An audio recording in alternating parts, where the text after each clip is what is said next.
Hello, everyone. Welcome to the Unit 1 Study Guide Answer Key. And before I start talking about number 1, just in case somebody might find it helpful, I do plan on spending about 5 minutes going over the big picture of what domain and range is and how to use the notation. So if you would like to do those notes with me, please watch this next 5 minutes. If you already are comfortable and just want to check your answers, you can jump ahead to when you actually see me start to work on number 1. But if you are going to join me for the notes, let's get out a piece of blank paper in your notebook and take some notes together on domain and range. So if you need to, press pause so you can go get your piece of paper, something to write with, of course, and a highlighter would also be nice. And when you're ready, press play. When we say domain, we're describing the set of all possible x values.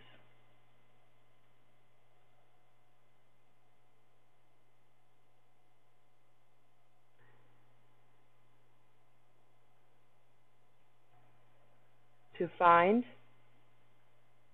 the domain,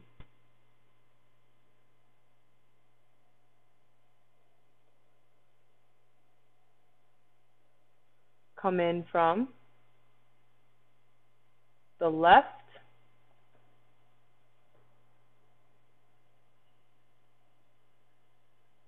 and right. So for example, if I were to sketch a quick little graph over here,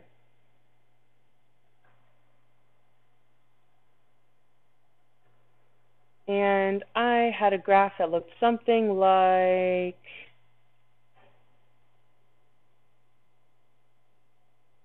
this. And I'll say that this is 4, and there's an arrow at the end.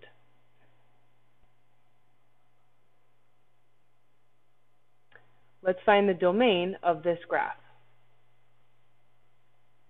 Now, if you tried to list for me all of these x values, well, I see my graph is only over here. No x value. The graph does not continue over here. So here's -1 and here's -2, but you have -1.1 and you have -1.2, -1.55867, negative, and it just keeps going and going. In fact, there's really an infinite number of points here. So we're definitely not going to try to list them. We're going to try to describe all possible x values by coming in from the left and finding the smallest. So what I recommend, and what we did in class, was to actually take a pencil.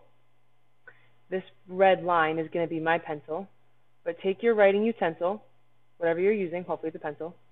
And when I say come in from the left, I literally want you to take your pencil and come in from the left and stop when you hit the graph. So I'm going to stop right here. Now, if I had numbers on this whole thing, maybe this would be -6. But I'm not going to say -6 because I see that I hit an arrow, which means really, if this graph kept going, this graph just keeps going and going and going forever and ever and ever and ever. So let me put my pencil to the side. When I come in from the left, I hit an arrow, which tells me that if it's going left forever and ever and ever, it's -infinity. Now let's come in, take our pencil. We just came in from the left. We're going to come over to the right side. We are literally going to take our pencil and come in from the right and stop when you hit the graph. So I keep going, I keep going, I keep going. I just hit my graph. And the question you need to ask yourself is, where are you on the x-axis? So when I look, it actually worked out for me because I covered up that 4. But sometimes we have a habit of saying, ooh, look, 4. But that would be incorrect because 4 is on which axis? This 4 is definitely on the y-axis. I'm trying to say, where am I on the x-axis? And when I look for that point, I see I am at 0 on the x-axis. So the set of all possible x values is negative infinity, because I hit this arrow that's going to go on forever and ever, up to 0. There's no graph past 0, so no possible x values are part of this line. We can never equal negative infinity, so that gets a parenthesis. 0 is going to get a bracket because I see a solid dot here. I can be 0. And as a reminder, that is interval notation when we use a combination of brackets and parentheses.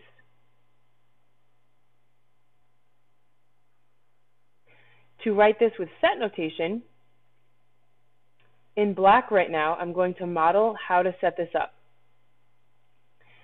This middle piece will always look the same. X is greater than something and less than something, and I can't stress that enough. The direction of these inequalities does not change. The only thing that we might add is a little line underneath, but we'll see in a second. So I take my values and I literally plug them in. So negative infinity goes over here, 0 comes over here.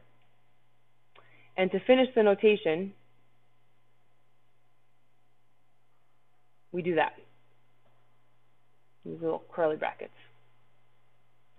So typically, what I'll write for myself at the top of my paper is x, my little curly bracket x with a bar. It means such that we're describing x values. I'll leave a space. And then the only thing I have to do is fill in these numbers. What goes here, then what goes here. This is the setup.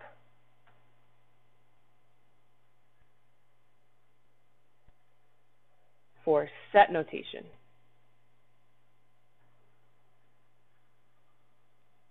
I mentioned we might need to add a line underneath, and we're going to do that right here. I'll make it black, but we are adding it. And I do that because I can equal 0. That's a solid dot. So this literally reads x is greater than negative infinity and less than or equal to 0. So when I come in from the left, I hit an arrow. That's negative infinity. Don't draw this. You don't have to. I just want to make a point. When I come in from the left, I hit negative infinity. And when I come in from the right, 0. You're literally saying x is between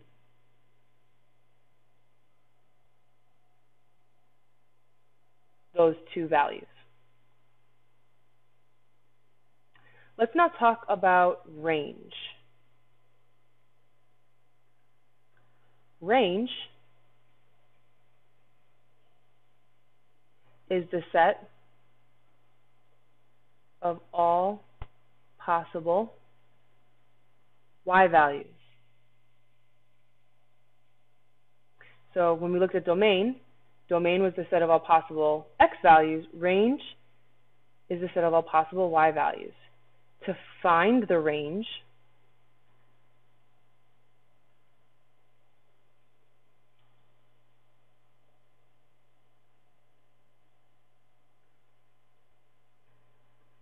come in from the bottom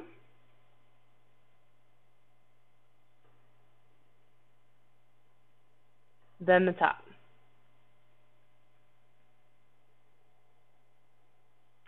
I'm going to copy over that same question, but this time you ask yourself, where are you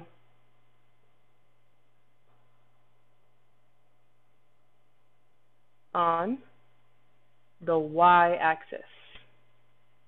All right, so I want to copy over that same sketch, but now we're going to be looking for something different. So this was the sketch.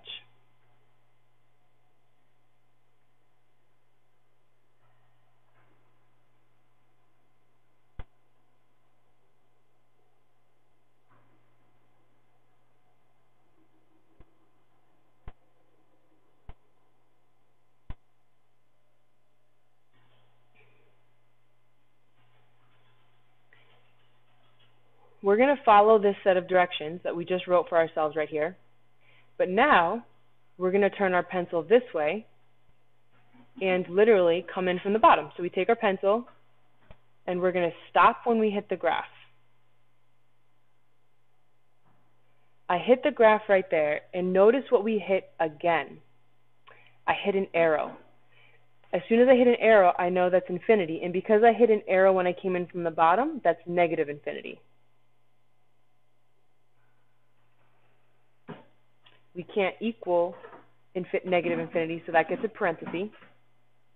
So we just finished coming from the bottom, and now we're going to come in from the top. So take your pencil, bring it up here, and now come in from the top, and you stop when you hit the graph.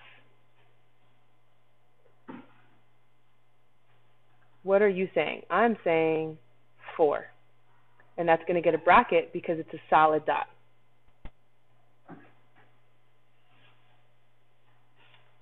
To write the set notation, I'm going to write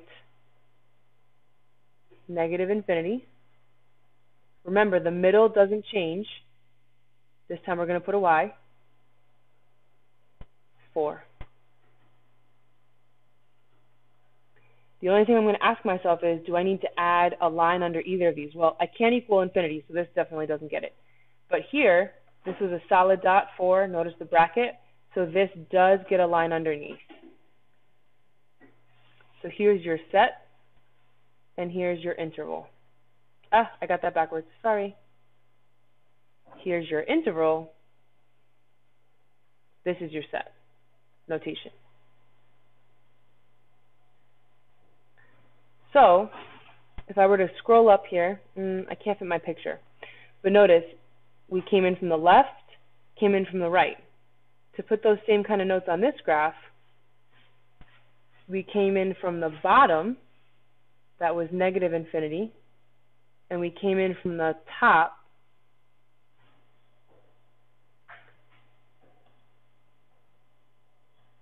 and that got us 4.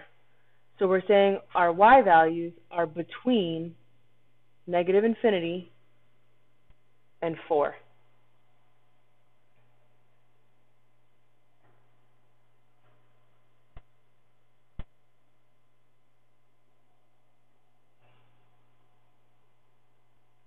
Now that we have this big picture, let's jump into looking at the answers for the practice questions in the study guide. So to help myself out, as soon as I see that I'm being asked for set and interval notation, interval I'm not too worried about. I know that that's just something, comma, something with some brackets and parentheses.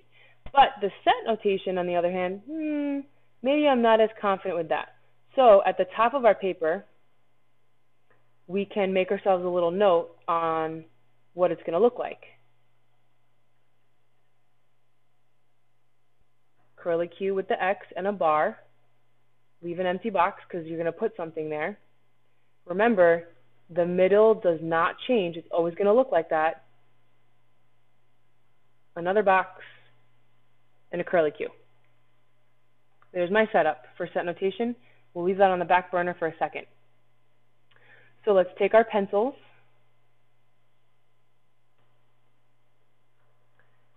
And let's work on this. For domain, I'm coming in from the left and then the right. So coming in from the left, stop when we hit the graph. Where are you on the x-axis? I'm hoping we're all saying -3. Then I take my pencil, come over to the right side, come in from the right, stop when you hit the graph, right there. Now at first, I was like, oh look, 1.5. But when I look closely, I see I hit an arrow. That will be positive infinity. And you may be saying, but wait a second, it looks like the arrow is pointing down, it's going down. And you're not wrong in that observation. But think about what up and down is associated with. Up and down is all about y values. We are talking about x values. So yes, as this graph goes in this direction, it is heading in a negative direction for the y values. But if you visualize what that means, this is going to keep going ever so slightly, right? It goes on forever and ever and ever. And over time, gradually, all x values are also going to keep going. So when I hit an arrow coming in from the right. Don't be tricked by that. That will be a positive infinity if you hit an arrow coming from the right.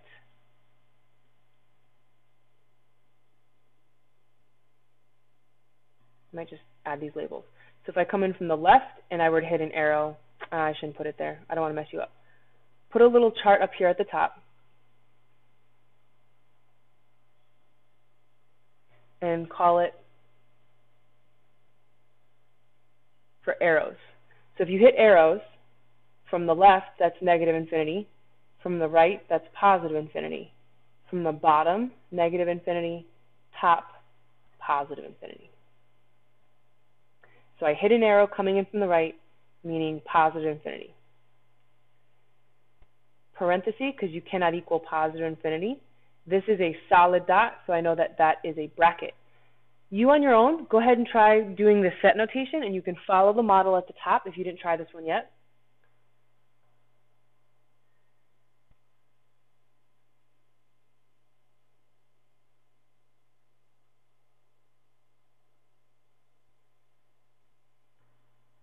Do we match? If you were watching me when you wrote that, you might be saying, how did you do that so fast? And the answer is, the model never changes. So in my mind, this, what I'm copying back over right now, this part of the notation is always the same. All I had to do was plug in the -3,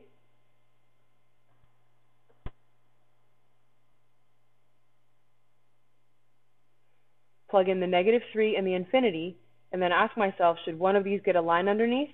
Well, I can equal the -3, so I would add a line underneath, and now I'm done. Let's now talk about the range. Turning our pencil this way, we're going to come in from the bottom and then the top. So I come in from the bottom, and I hit an arrow, means down forever and ever and ever. That means negative infinity. Take my pencil, come in from the top, stop when you hit the graph, and you're asking yourself, where are you on the y-axis? You are at 0.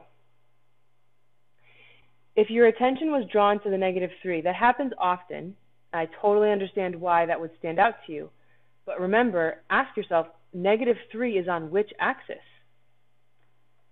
-3 is on the x-axis. We are talking about the y-axis. And on the y-axis, you are at 0.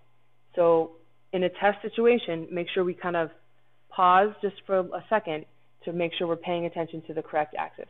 That will get a bracket. I do not see any kind of open circle at 0, so there's no hole. On your own, go ahead and write the set notation, and then we will compare.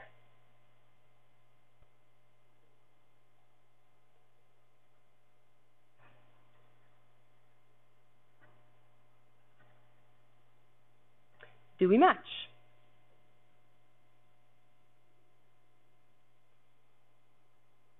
Just to make it really stand out, I'm going to again trace over what does not change.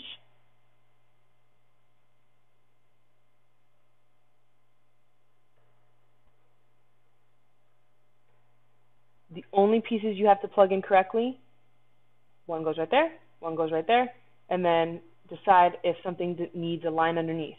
In this case, 0 did because I can equal 0, and we're done. Our last piece is to say, is this a function?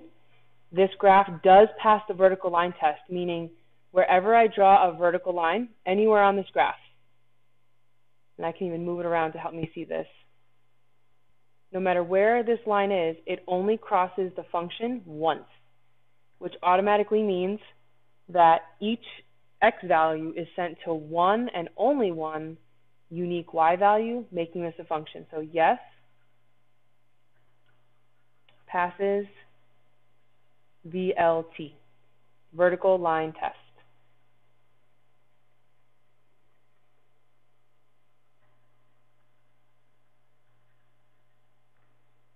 Moving on to number 2. To help myself remember, I'm going to put left, right, range is bottom, top. I take my pencil, put it back this way because I know I'm going to come in from the left first. So here we go. You come in from the left. What do you say it is? I say negative infinity.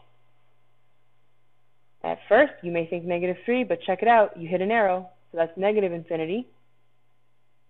Now we come over here to the right side, coming in from the right. Keep coming, coming, coming. Stop when I hit the graph.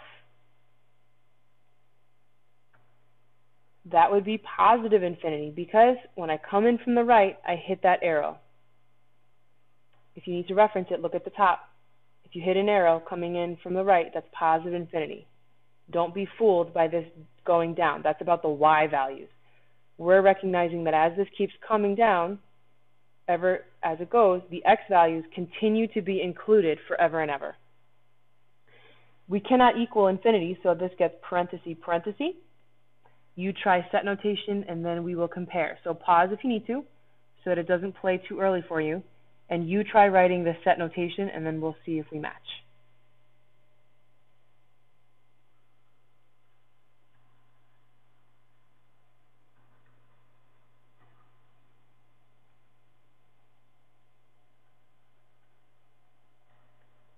Oops.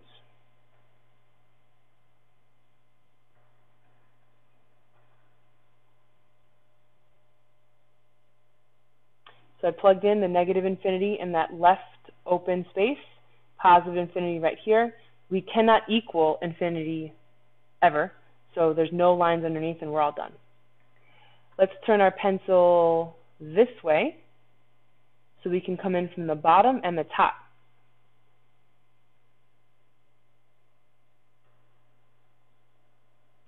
Coming in from the bottom, stop when you hit the graph. I hope we're all thinking and saying together right now that that will be negative infinity because we hit arrows. And then I take it and I come in from the top, stop when you hit the graph. Asking myself, where am I on the y-axis? That's 3. Positive 3.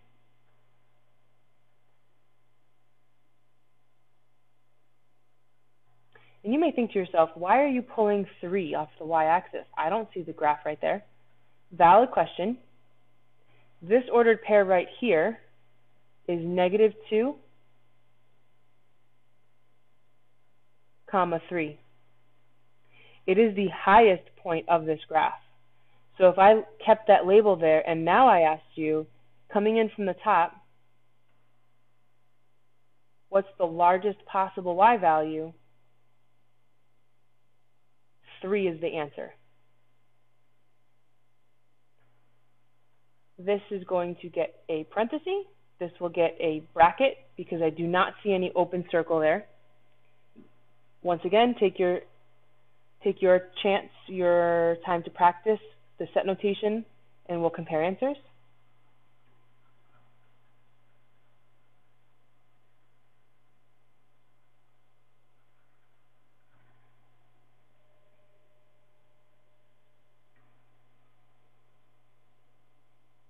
Once we match, we can move on.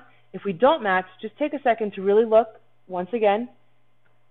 And to make it more visual, the only thing you had to plug in was that, the negative infinity and the 3, and then make sure we add a line underneath right there because it can equal 3. Everything else that I did not highlight, that's part of the general setup. It never changes. Is this graph a function? Well, let's see. Let's physically or mentally draw a vertical line. Anywhere I draw a vertical line, I ask myself, no matter where I draw this line, it's only going to hit once. Now here, as it gets steeper, it may look like it hits twice, but it's just super steep. It really is only hitting once.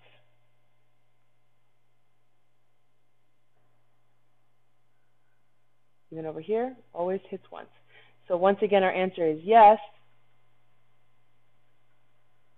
passes VLT.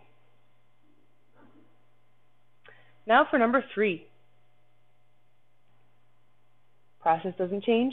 Domain, left, right, range, bottom, top.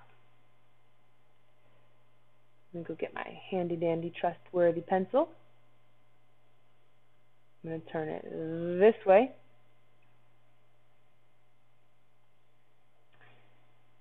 Coming in from the left, stop when you hit the graph. Stop right there. That is at, where is that? That's at -3.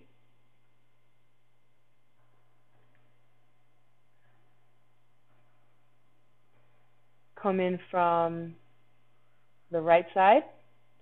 Stop when you hit the graph. You're at 3.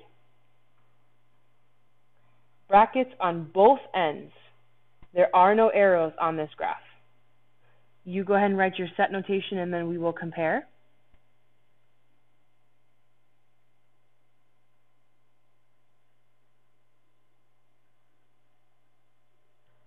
Do we match? Notice we draw lines under both inequalities because they're both brackets.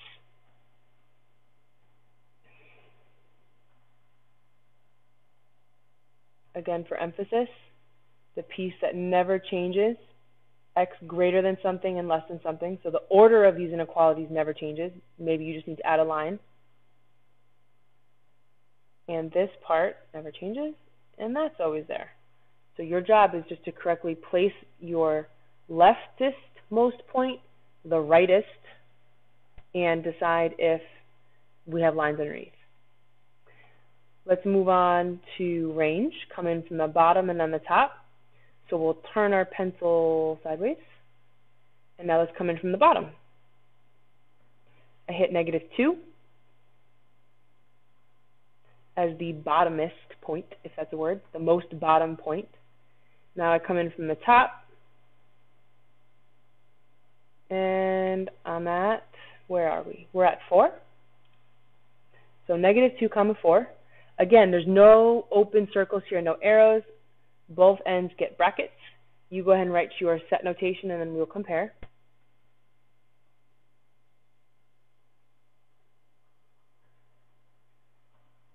And we're done. Put the pencil off to the side for a second. Is this graph a function? Definitely not. Because when I draw my vertical line test, clearly I can find a place where that vertical line is going to hit twice. So our answer is no. Fails VLT.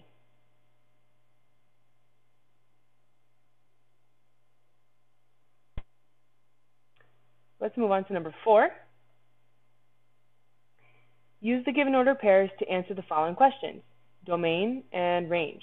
So now I don't have a graph, I have a set of ordered pairs. Remember, ordered pairs are x, y. Domain is all my x values, range is all my y values. So for my domain, I'm going to list them one by one. I'm only looking at my x values, and I want to find the smallest one. 0, 3, oh, -1. I have a negative. So let's start with -1. Gently cross that one off. Don't go like this. I see that happen, and then people lose track of what they had under there. Just draw a nice little slash so you know you accounted for it. Next in the list would be 0. We do not list values twice. So even though there's 2 zeros, you're only going to list it once. And then 3 to round out the list. And our domain is complete. The range, we're going to pick up all the y values. So find the smallest one. That's -2. -6 should come first. Then -2. Then 5. Then 7. Notice how having the x values gently crossed off helps us focus on what's left. Is this relation a function? Explain how you got your answer. So coming full circle, this is why it's important you can still see your numbers, because we actually have to go look at them now. If I see repeated x values, that's a red flag. So when I see 0, 5 and 0, 7, That's not good, because it means that no, it's not, because the input 0 is being sent to two different outputs, 5 and 7. And you can visualize what that would look like if you were to graph it.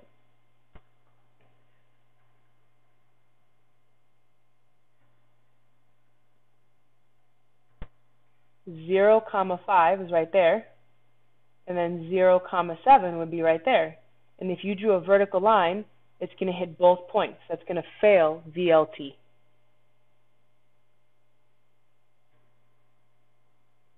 In words, we say no because the input is being sent to two different outputs. Let's talk about number 5. This is all about using our prior Algebra 1 knowledge with function notation to correctly read a graph. Number 5a says, find k of 0. So I'm being given an x value. I say to myself, when x is 0, what's y? -1. And you're done. B, k of -5. So if you didn't do this section yet, you try k of -5. Go to -5 on the x-axis. What's the y value? I go to -5 and I look. At first, I might say 4, but look, it's an open circle, which means it's a hole of sorts. It doesn't exist. C asks, find k of 1. So I go to 1 on my x-axis, and the point is actually right there. So when x is 1, y is 0. I'm being given x values, and I need to find the y values.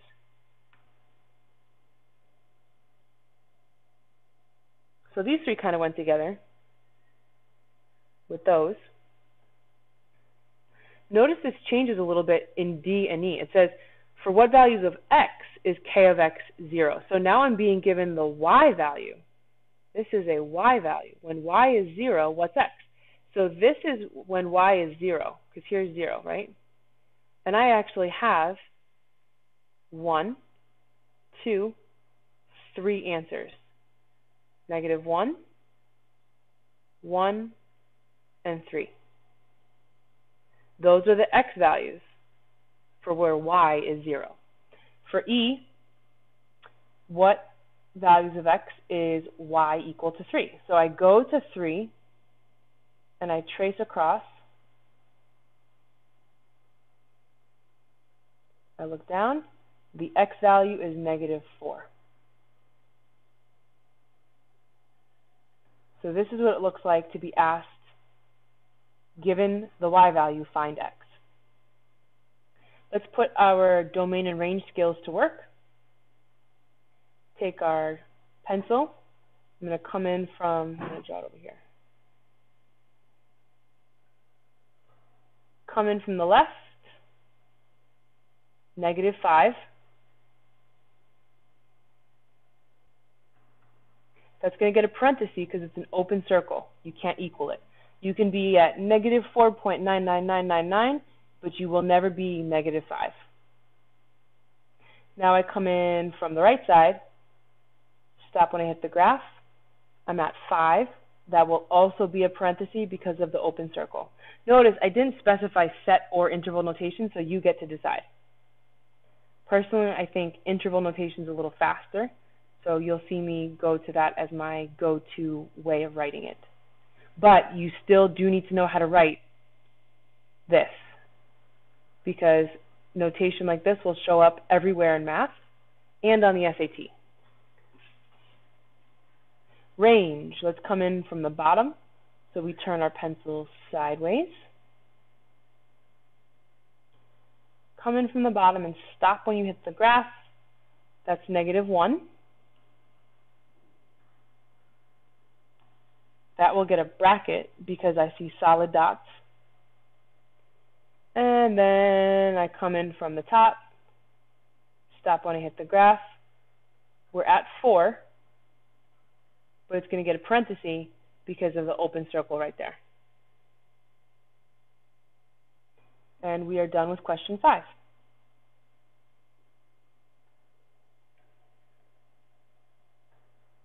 Number 6. It's that time of year again, and you decide to go to Fright Fest at Six Flags. It will cost you $62 to enter the park, plus $5 per game you decide to play. As bad as you want to win a giant stuffed animal, you will play no more than 10 games. Part A says to define variables. I want you to work with G and C of G, but if it helps, you can make a note that that's X and that's Y. To know how to define X, I want to look for keywords like per, each, or every. Do you see those keywords? I see per game. So I know that G will be number of games. As soon as you see a question like this on the test, I want you to come over here to domain and label that number of games as well, because that's what the X values will represent. The set of X values represents the number of possible games. Then I ask myself for the Y value, what total is being discussed here? Well, this entire question is about you going to Six Flags and wanting to play games and go to this event. So the Y is the total cost of you going. It's the other measurable quantity in this situation. Then I pull out my awesome Algebra 1 skills, and I see that I have a rate of change. Here's my M, $5 per game. And it's initially going to cost you that much just to get in, but you only pay that once. That's my initial cost. So f of x equals 5x plus 65. It doesn't matter if you wrote 65 plus 5x, that's correct as well. Now in class we talked about reading for information and can you identify a real world restriction on either the domain or the range. I'm hoping it caught your attention that it says you will play no more than 10 games. The domain is all about X, so I'm given a restriction on the domain. So how do you say you can play no more than 10 games? Well, 10 is the most you can play. And then ask yourself, really, what's the real world smallest number of games possible? None.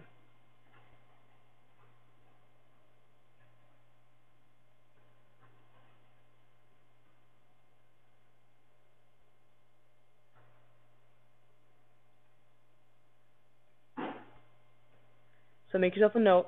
Domain came from the given information. There was no math involved in the domain for this. We got it right from here, that you can play no more than 10 games. To find the range, we do need to do a little bit of math. Really think about what this means. This is your smallest X, and this is your largest X. We are trying to find the smallest Y and the largest Y. Recall that your range represents your cost, your money. We should add that label. So to find the smallest Y value, let's plug in the smallest X value. So we're going to do f of 0 equals 5 times 0 plus 65. Well, 5 times 0 is just 0. Plus 65, I get 65.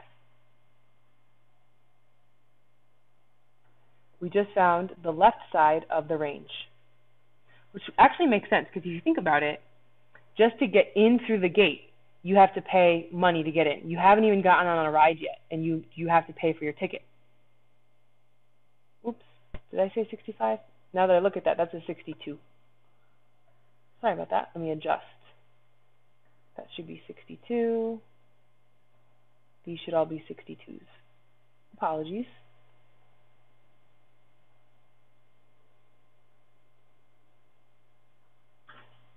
Okay.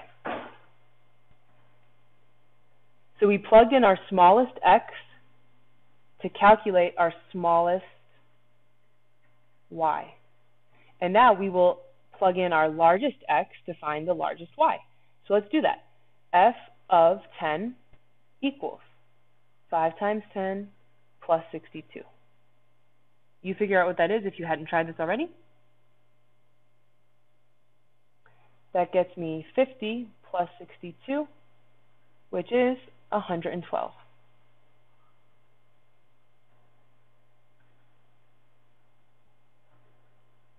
And you just found the largest y.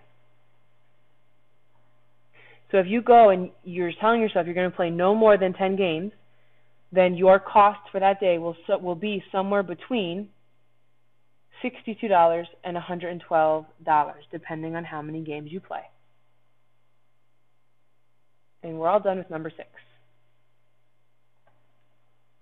Moving into some skills-based questions. 7 and 8 should be a blast from the past from your Algebra 1 days. So let's talk them through. A, you are being given a value for x. Remember, f of x. This is your input.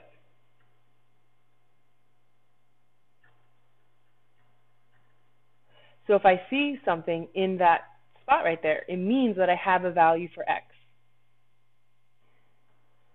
Here's our model.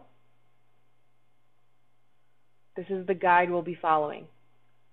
So to find h of negative 3, we're saying we're not doing h of x anymore, we're doing h of negative 3. So wherever we see these x's,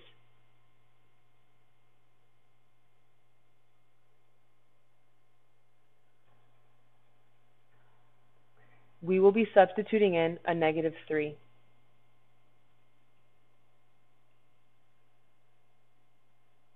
Now, a lot of us are very good at getting this far, and then we kind of forget our order of operations rules, and we kind of go a little crazy with what we do next. Think back to order of operations. It goes parentheses, then exponents. I have nothing I can do inside parentheses, but I do have exponents right here. You have to do negative 3 squared first. You cannot, let me say it again, you cannot tell me 2 times negative 3. You can't, because you have to do this exponent first. And when we do that exponent, that becomes 2 times 9. Negative 3 times negative 3 is a positive 9. Bring down my plus 5. So I've got 18 plus 9 plus 5.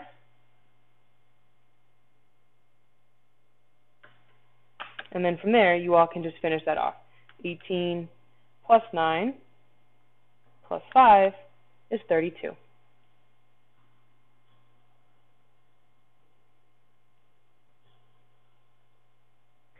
5, same idea. Or excuse me, B, h of 5 is the same idea. Wherever you see x, plug in 5. And if you didn't try this one already, press pause and see what you get, and then we'll see if we match. I know I'm going to leave 2 alone. I'm going to do 5 squared first, which is 25. And then minus 3 times 5, minus 15, plus 5. That's 50 minus 15 plus 5. And then I know that 50 minus 15 plus 5 is 40.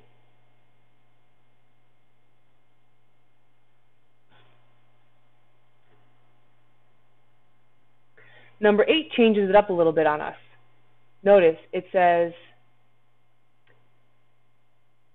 if h of x equals negative 25, find x. And that is so important. People get caught up on this all the time. I don't know x anymore. Now I have something to plug in for y. So our equation is going to become negative 25 equals negative 2x minus 5. Make sure you don't look at the wrong model. This is our new equation. So where I see h of x, or y in other words, I plug in negative 25. Line down my equal sign, I can now solve for x. And notice I'm told find x, so that's the variable that should be left right now. I'll add 5 to both sides. You get negative 20 equals negative 2x. When people were working on this in class, I noticed sometimes by accident we drop that negative sign. Be careful doing that because it'll throw your answer off, and especially in a multiple choice question, it would be really sad for you to do all of this right, but then instead of getting a positive 10, you get a negative 10 because you said this was a positive 20 divided by negative. So watch your signs. They really matter, especially with multiple choice.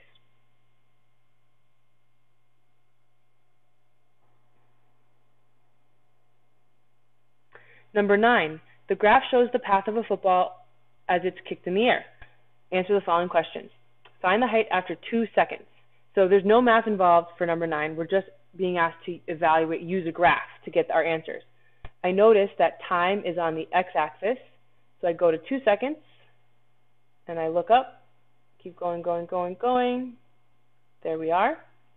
Looks about halfway between 90 and 100, so I'm going to say 95 feet. And I'm done with part A. Part B says if the ball is 50 feet in the air. So notice, we're starting with feet, which is a value for y. Estimate the air time. So I go to 50, 30, 40, 50. I'm going to have 1, 2 answers, which makes sense because if you think about it, the ball is being kicked up, and at some point it's going to pass 50 feet, reach some maximum height, and then it has to start coming back down. So it'll be at 50 feet again on the way down. Giving this rough estimate, maybe 0.7? We're just estimating here. 0.7 and approximately, I don't know, 4.2, 4.3. And you're all set. So the showing work piece of this would be very clear and show me these little dashed lines. Show me where you're ending up. And that tells me you understand how to use a graph and function notation together. Naming these functions. 11 through 15 is purely studying on your part. Really make sure you know the names of your functions because you don't want to get a naming section wrong. 10 should stand out to you right away as being linear. For 11, I want you to remember what a ratio is. Back from middle school, a ratio is like some number, a ratio, a number divided by a number. So, for example, 2/3 is a ratio. So as soon as you see division, two function or expressions, functions being divided, x plus 7 divided by 2x plus 8, that is a rational function. Notice the word ratio is right there. 12 is a square root or even root function. 13, quadratic. I know it's quadratic because I see the highest power is 2, making it quadratic. Careful with 14. At first, you might see the radical and you might assume it's a square root, but if you look, there's a little 3 right there, which tells me that this is an odd root. And then 15 again is square root.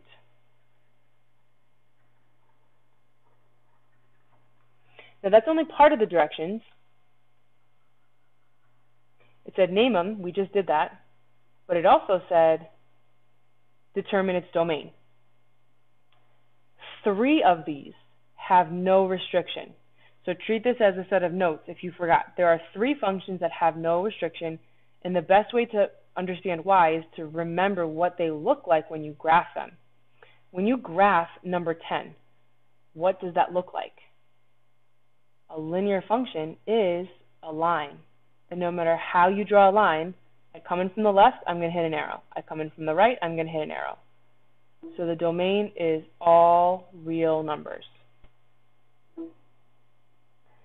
If this is jogging your memory, can you find another one that does not have a restriction? 13 is a quadratic. Quadratics look like U shapes. It could be a U that opens up or a U that opens down. Those are the only two possibilities. Here, increasing, decreasing, only two possibilities. Arrow, arrow. Same thing here, right? Coming from the left, arrow, right, arrow, left, arrow, right, arrow. Everywhere I look, there's arrows. Now, if we were talking range, notice a range, there's a restriction on the Y values. But we're talking domain. So when I come in from the left and the right, left, right, no restrictions, all real numbers. There's one more on here that we did look at that has no restriction, and that's an odd root. Odd roots either look something like that or like that. So notice left is an arrow, right is an arrow. Left arrow, right arrow. All real numbers. So if you remember the three that do not have restrictions, it's kind of nice because there's no work involved in half of these questions. We do have work to do for the other three. For rational functions, remember there's only one number in math we cannot divide by. Cannot divide by 0. So I take 2x plus 8 and I say, well, what value of x would make it 0? So I actually set it equal to 0 and I solve. So I'll subtract 8.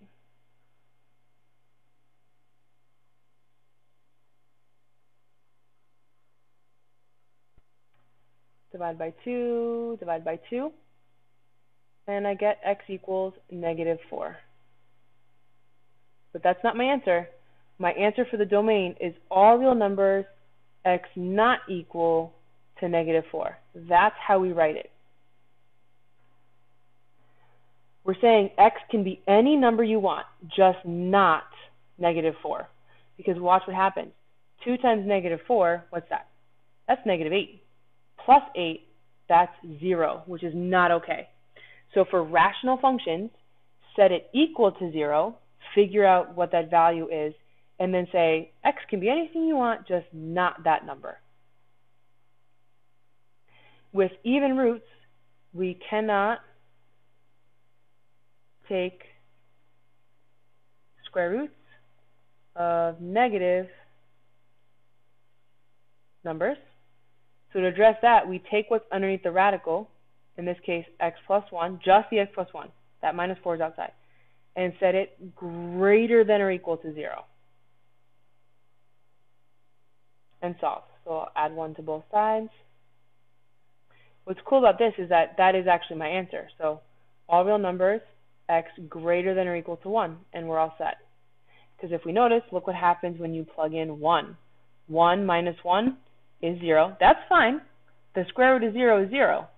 But if I chose anything less than 1, so for example, watch what happens if you plug in 0. 0 minus 1, -1, no good. So this 1 is the smallest value you can plug in and be okay. Try 15 on your own. It's another even root, square root. What are you going to set up? What little equation are you going to set up?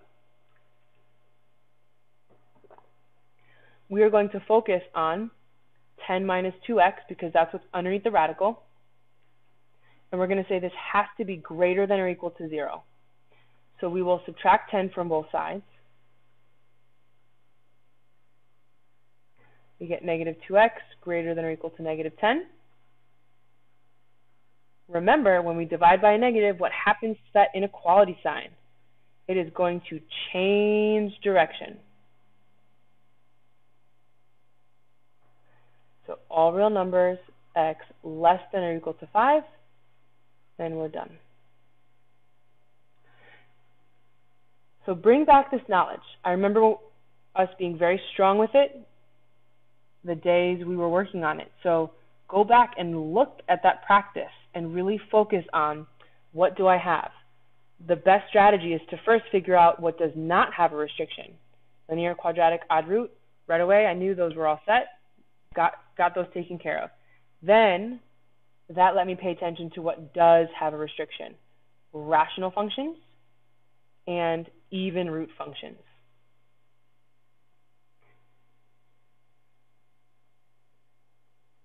Moving on to 16,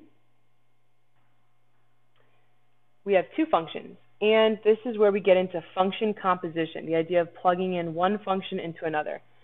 So number 16, letter A, says find g of f of x.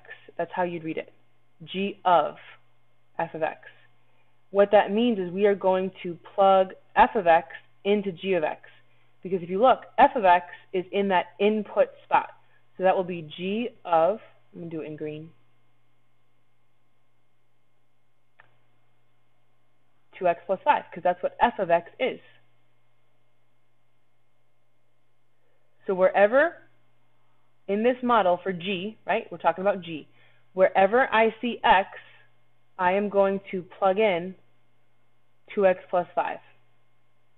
Very carefully. I'm going to use this as a model. Minus 4 times 2x plus 5 plus 1. 2x plus 5 all squared means 2x plus 5 times 2x plus 5. We'll take care of that in a second. Let's distribute the negative 4. That becomes minus 8x minus 20 plus 1. Now we need to use arrows here as well. 2x times 2x is 4x squared. We're going to do one arrow at a time. 2x times a positive 5 is a positive 10x. No more arrows to send this way, so let's start sending in 5. So 5 times 2x is a positive 10x. And then last but not least, 5 times 5 is 25. We'll bring down the minus 8x, and negative 20 plus 1, that's minus 19. Looks crazy, but as soon as we start combining like terms, it's going to simplify pretty quickly. So let's identify like terms. 10x, 10x, and negative 8x. So I get 4x squared plus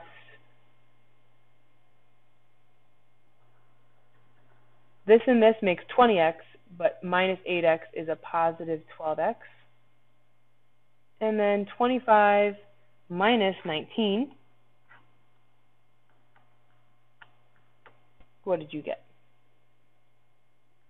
I got positive 6. And we're all done. Now I know I kind of hustled through that one, but this really is relying on your Algebra 1 skills. So if you struggled with this one, really pay attention. Did I show my work well? Did I use arrows? And you can pause and follow the steps, and then I'd recommend you try it by yourself. So take out a scrap piece of paper, put these two at the top, and then just put this, put these notes away, and can you get to the same answer with me by yourself? B says, find f of g of negative 3. What's different about this one is that I can actually figure out what g of negative 3 is. So we're going to do that first. G of negative 3 means plug negative 3 into that. So negative 3 squared minus 4 times negative 3 plus 1. We get 9 plus 12 plus 1. That's 9 plus 1 is 10, 22. So g of negative 3 I now know is 22. That's what we're going to plug into f.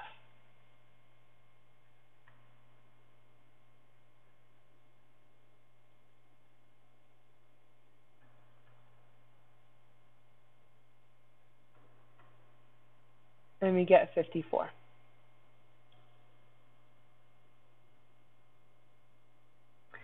Question C is asking you to really make sure you understand your notation.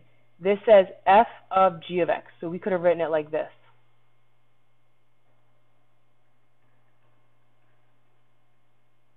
So now, g of x is the input. We're going to write, if I can fit it, we'll see, f of x squared minus 4x plus 1 equals. And now this is our guide. So wherever we see x, we're going to plug in that. So that'll be 2 times x squared minus 4x plus 1 plus 5. Distributing in the 2, we get 2x squared minus 8x plus 2, bring down the plus 5. Combine like terms, that's 2x squared minus 8x plus 7.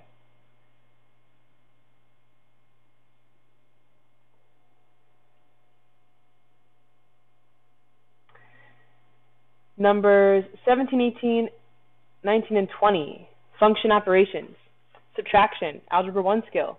Let's lead with g of x. So that will be x plus 3 minus, remember to use parentheses because we will have to distribute that negative. So on the test, if you see a function minus something, remember to use your parentheses. Because when we distribute that negative, notice this is not arrows leaving from 3. It's the minus sign that we're sending in. It leaves the values alone, but it flips all of the signs. Anything that was negative becomes positive. Anything that was positive becomes negative. Looking for like terms, we can combine the x's, and these can go together. So we get negative x squared plus 3x plus 13, and we're done. So the big idea here is remember to use parentheses when you are subtracting. This means multiply, so do not confuse it with that little open circle. That would mean composition, the little open circle. That means multiply. So let's set it up. F of x is x squared minus 2x minus 10 times x plus 3. And now we're going to use our arrows. X squared times x is x to the third. X squared times 3 is a positive 3x squared. Now send in negative 2x. That's minus 2x squared, because negative 2x times x is negative 2x squared, minus 6x. Negative 2x times a positive 3 gets me negative 6x. And then last but not least, let's send in negative 10. Minus 10x minus 30. Our last step will be to combine like terms. Very carefully realize that I have squared terms right there, and then these can go together. So my final answer will be x to the third plus x squared minus 16x minus 30.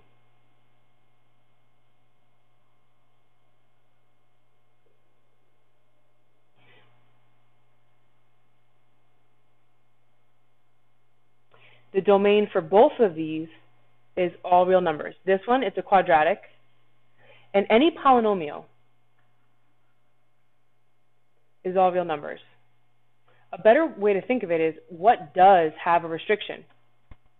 From what we did over here, even roots and rational functions, where you have something in the denominator. When I look at these, both of these, there's no even roots and there's no denominators. Right away, they're both all real numbers. But when I look at something like 19,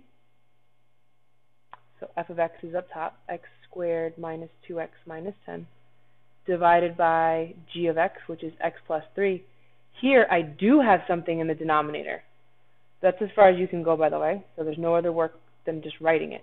But for my restriction, I'm going to take x plus 3, set it equal to 0.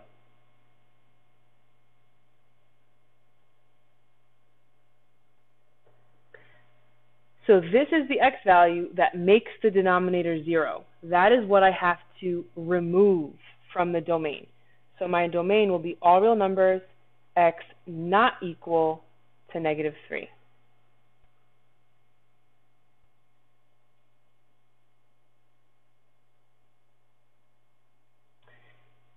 This one, g of x all squared,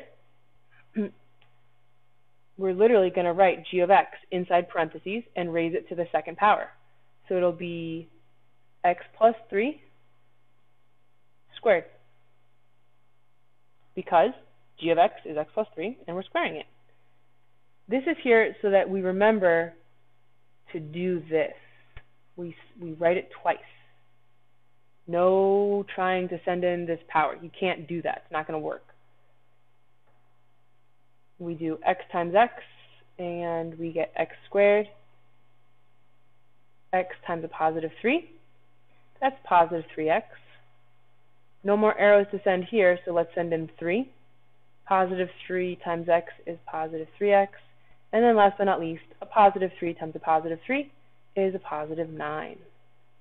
Combining like terms, we get x squared plus 6x plus 9. I do not see any kind of even radical of any kind. I definitely don't see any kind of denominator. Right away I know my domain is all real numbers. Our last question is a composition question, function composition. This reads f of g of x. So if you didn't do this one yet, pause it, look at the other composition ones we did at the top of the page, and you try it. Press pause. For those of us that are ready to check answers, that's going to be f of x minus 8, because g of x is my input. So when I look at the f of x function, it's going to be 6 times x minus 8 plus 1. So wherever I saw x, I plugged in x minus 8. Distributing 6, we get 6x minus 48 plus 1, which is 6x minus 47, and we're done. That's a linear function. My domain is all real numbers. That finishes our video answer key. So any questions, please shoot me a question on Remind. Hope you all have a great night and happy studying. Bye-bye.